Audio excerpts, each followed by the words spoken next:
Control number 41950, please introduce yourself.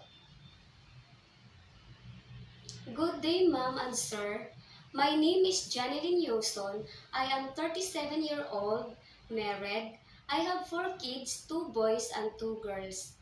At the age of 11-year-old, 14-year-old, 18-year-old, and 20-year-old, I have one sibling and I'm the youngest in the family. What is your educational attainment? I am a high school graduate at the school of New Ormoc City Leyte National High School Why do you want to go to Hong Kong? because because I help my family needs. Have you been to any country before as an OFW?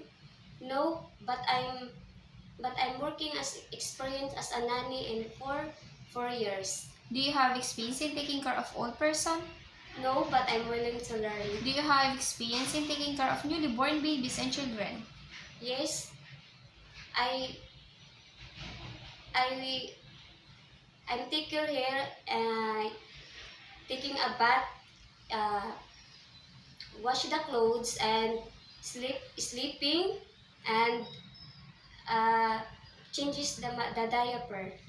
Aside from your daily household works, what other special skills you can do? I can cook Chinese food like steamed fish and vegetable and Des- adobo here in the Philippines. Describe yourself as a housemaid. I'm honest and trustworthy and responsibility. During misunderstanding with your employer, what do you do? I'm apologize to say sorry. Describe your relationship with your past and present employer. How do they treat you? They treat me like a family. Message for a future employer in Hong Kong. Dear sir, madam, if you will hire me, I will do all the responsibilities with love and dedication. I hope you will be part of your family. I hope be a part of family as a treated me like a